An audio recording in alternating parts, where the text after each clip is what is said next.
So I recently purchased a clopped out 12 valve that had this Hurst shift knob on it. And if you can see in there, the threads are stripped. And I don't like a T-handle shifter on a truck anyway. I think it's stupid.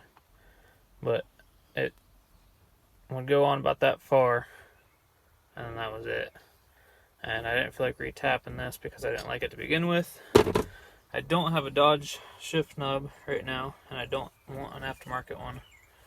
But I do have a GM shift knob out of a 5-speed, same shift pattern as this truck, but it's a push-on. You're probably not going to be able to see in there, but there's a little like crosshatch deal there, like a pin. There you go. It just clips on to the GM shift knobs like the old NV4500s, and the 6.5s and the 454s and whatnot. So I got the correct size nut, flange nut, for the shifter, plus a nut down there for a jam nut. So I put that nut down there first. The correct size nut that has a flange on it. And then I'm going to use some 1/2-inch EMT tubing. You can get this at any of your big box stores. Just electrical tubing. And I smashed that nut in there with a hammer. You can see it compressed, or it didn't compress, it expanded rather. And I'm going to go ahead and weld that on there so that it stays. And I'm going to cut off a section that'll fit inside that tube, which is tight as can be inside this tube. I'll probably still epoxy it somewhat.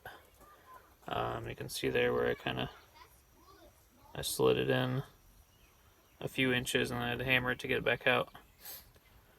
So I'm going to go ahead and weld this up and tap it in there, and then get it put on the shifter.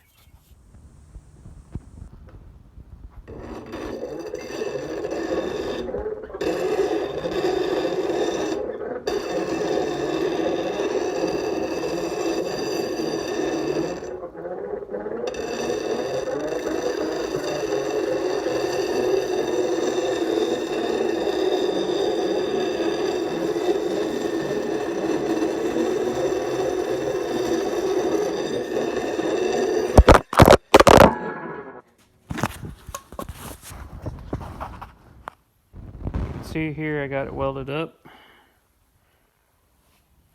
I got too much weld built up there on that one, and so I ground it back down. But it's just tacked on there. It'll stay though. I gotta cut it off. Got it cut to the length that I wanted. It's gonna stick out the bottom a ways, but that's going to no matter what, because that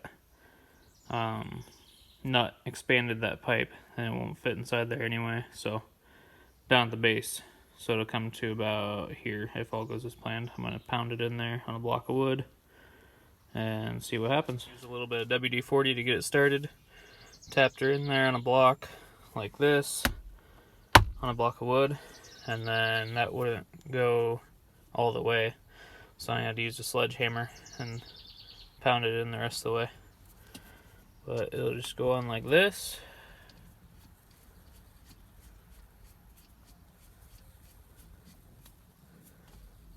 And then I can tighten that jam nut on the base of it. And then I'll tighten those really tight together and it'll stay.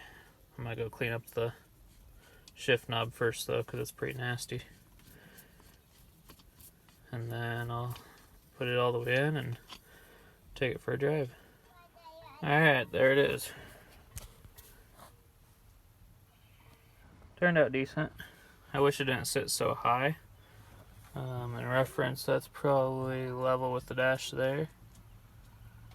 So it's a little bit high, but it doesn't really interfere with anything either. So it'll work. It's better than what it was.